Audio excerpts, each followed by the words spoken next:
You know, the reason most brilliant ideas fail isn't that they lack potential. It's that they are measured with the wrong psychological yardstick.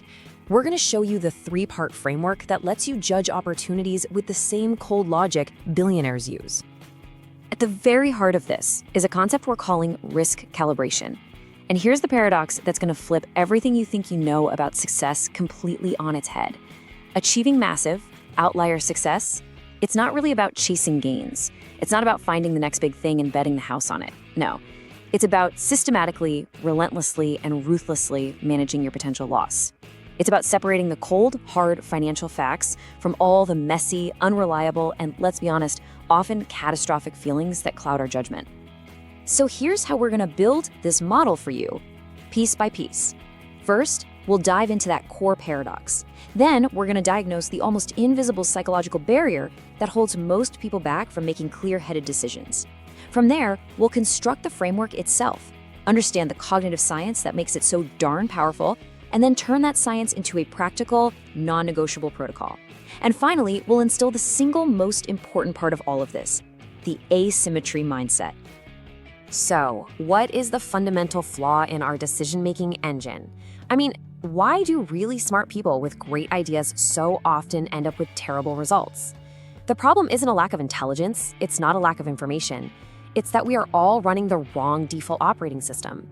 We're relying on emotional intuition when the situation absolutely demands cold, hard logic. This right here shows the conflict perfectly. On one side, you have our default programming, emotional intuition. This is what leads to that fear-driven inaction. You know, that brilliant business idea you had 5 years ago that you never started because the fear of failure was just screaming in your ear? It also leads to its dangerous cousin, the gambler's fallacy, doubling down on a bad investment, totally convinced your luck has to turn. And what's the result? A lifetime of suboptimal choices. So what's the alternative? Cold logic. And let's be crystal clear, this isn't about becoming some kind of robot. It's about having a system to manage risk, to separate the numbers from the story you're telling yourself, and to achieve objective, high-leverage outcomes. So what is this invisible wall? Why is our default setting so profoundly counterproductive when it comes to the decisions that really matter? Look, this isn't some personal character flaw. It's a deeply ingrained feature of our human brain wiring. It's a specific, well-documented cognitive bias that we have to understand before we can ever hope to defeat it. The primary enemy here is called loss aversion. This is one of the most fundamental and powerful concepts in behavioral economics, discovered by the psychologists Daniel Kahneman and Amos Tversky. To put it simply, the psychological sting of losing $100 feels about twice as intense, twice as painful, as the joy you'd feel from finding $100. Our brains are hardwired to protect what we already have, way more than they are to acquire something new. This one single bias is the invisible force that consistently derails our best judgment and pushes us toward conservative and very often just plain wrong decisions. This chart shows the broken math that's happening inside our heads. It's incredibly simple, but its implications are absolutely profound. The pleasure of a gain is our baseline, right? We'll call it 1x. But the psychological pain of an equivalent loss, that registers as a 2x hit. This means that when you're looking at an opportunity, your brain is not giving you an honest, objective report. It is screaming at you about the potential downside while only whispering about the potential upside. This emotional math is literally a recipe for poor choices and missed opportunities. And the consequences of letting this biased, emotional math run your life, they are severe, and they compound over time. It leads to that fear-driven inaction we talked about, passing on life-changing opportunities because the small risk of loss just feels emotionally overwhelming. It fuels the gambler's fallacy, where we chase our losses because the pain of accepting them is just too great. And all this creates a devastating pattern of chronic suboptimal choices. Okay, so we've diagnosed the problem, our built-in loss aversion. Our brains are running an old, buggy piece of software that makes us terrible at assessing risk. So how do we fix it? Well, we don't try to change our fundamental wiring. That's a losing battle. Instead, we build a better system that works around it. This is the Risk Calibration framework, a structured 3-phase process designed specifically to bypass our flawed psychology and force objectivity into the equation. Let's break down the 3 pillars of this whole framework. First up, the Irreversibility Audit. This is your ultimate defense, your primary filter against catastrophe. You just ask one simple question: is this failure survivable? Second, the Asymmetry Analysis, where you coldly and mathematically weigh the potential reward against the potential risk. And third, the Small Bet Protocol. This is where you design a low-cost, low-risk experiment to test your ideas in the real world without betting the farm. Let's go a little deeper on phase one, because it is, without a doubt, the most important filter in this entire system.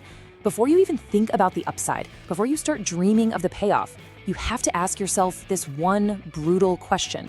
Does this loss prevent all future action? Is this a risk that could completely wipe you out, put you out of business, ruin you financially or reputationally? If the answer is yes, or even a maybe, then the potential upside is completely and totally irrelevant. This isn't about being scared. It's about being strategic. It's about making sure you can always stay in the game to play another day. If the loss is irreversible, the decision is an immediate, non-negotiable veto. No second thoughts, no what-ifs, no exceptions. The opportunity is dead on arrival. This single rule protects you from the one thing that can truly derail you, an existential threat. And when you eliminate the possibility of catastrophic failure, something amazing happens. You actually liberate yourself psychologically. You are now free to take smart, calculated risks somewhere else, knowing you've built your own safety net. Once an opportunity passes that strict irreversibility audit, and only then do we move to phase two, asymmetry analysis. And what we're looking for here is a beautiful imbalance. We are hunting for opportunities that have a limited, known, quantifiable downside, paired with an unlimited, nonlinear, or just plain massive upside. You risk a little for the chance to gain a lot. That is the mathematical signature of every single high-quality opportunity out there. The ideal ratio we're searching for is something like 10 to 1. For every $1 you put at risk, you have a credible, logical path to getting $10 of reward. Now, this doesn't mean every single bet you make is going to pay off at 10 to 1. Of course not. Most of them will fail. But by only taking bets that have this kind of skewed profile, the math begins to work powerfully in your favor over the long run. The handful of winners more than pay for all the losers, and you build a resilient, anti-fragile kind of success. So we've covered the what of the framework. We have the pieces. But now let's explore the why. Why is the system so incredibly effective at overriding our flawed emotional instincts? Well, it's not magic. It's neuroscience. It's based on how our brains actually process information and make decisions, and how we can basically hijack that process for our own benefit. This framework effectively rewires your decision-making process in three crucial ways. First, it neutralizes loss aversion. The simple act of quantifying your maximum survivable loss, that speaks directly to the emotional, panicked part of your brain, and it says, hey, I see the danger, I've measured it, and we can survive it. This calms the panic response. Second, it harnesses what psychologists call System 2 thinking. That's our slow, deliberate, logical brain.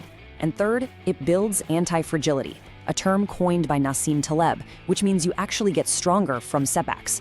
Because you've already vetoed all the catastrophic risks, every failure becomes pure data, a lesson you paid for, not a disaster that ends the game. What's really cool about this slide is the clear line it draws. Our brain's default, System 1, is fast, automatic, emotional, intuitive. It's fantastic for, dodging a moving car or recognizing a friend's face in a crowd. But it is absolutely terrible for making complex financial or strategic decisions. The Risk Calibration framework is a tool designed specifically to shut down that biased, jumpy System 1 and force the activation of System 2. It forces you into a slow, deliberate, high-effort cognitive process. It forces you to move from feeling to calculating, from emotional bias to objective logic. Okay, we've covered the theory, we understand the science. Now, let's make this intensely practical.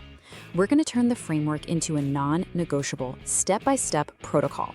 Think of this as a brand new operating system that you can install in your mind for every significant decision you face from this day forward.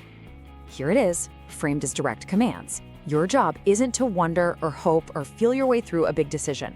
Your job is to execute this protocol. Step 1, run the irreversibility veto.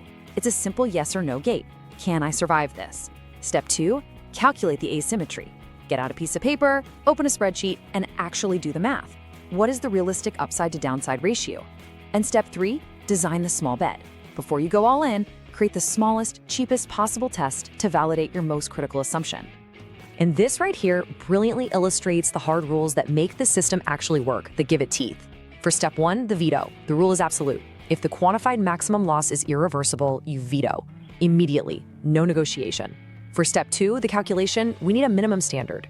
Don't even consider opportunities with less than a 5 to 1 asymmetry ratio. That's your quality filter. And for step 3, the small bet, the rule is all about efficiency. Your experiment must be the smallest, fastest, cheapest cast you can possibly imagine that still gives you valuable data. Instead of opening a restaurant, you run a weekend pop-up kitchen. That is a small bet. As we start to wrap this up, I want to distill this entire system down to its core philosophy. Because this isn't just a series of steps to follow blindly. It's a fundamental shift in how you view the entire world of success and risk. It's about adopting the asymmetry mindset as your default way of seeing every single opportunity. And here it is, the single most important takeaway from our entire time together. Your success is measured by the magnitude of the losses you avoid, not the size of the opportunities you chase. I want you to read that again. True long-term, durable success isn't about hitting one spectacular home run. It is about never striking out so badly that you are forced to leave the game for good. By focusing first on ruthlessly eliminating the catastrophic downside, you give the upside the time and the space that it needs to eventually materialize. I want you to think, right now, about the next major decision that's on your horizon. It could be a career move, a financial investment, a business venture, maybe a personal project. Don't approach it with hope, and don't approach it with fear. Approach it with this protocol. Here is your call to action. Commit right now to running the irreversibility veto on that decision. Before you do anything else, before you make a pro-con list, before you talk to your friends, just quantify the maximum possible loss and ask yourself one question. Is this survivable? This single step will instantly upgrade the quality of your logic. So, let's bring it all home. Risk calibration solves the problem of emotional bias and low leverage exposure. Why it matters is that it provides a systematic way to separate potential loss from gain and make anti-fragile decisions. The framework, starting with the irreversibility audit and the asymmetry analysis, is directly connected to the psychology of how it works. It neutralizes your brain's built-in loss aversion and forces engagement of your rational system 2 thinking. And the final reminder is this: productivity isn't about doing more. It's about mastering systems that make focus effortless.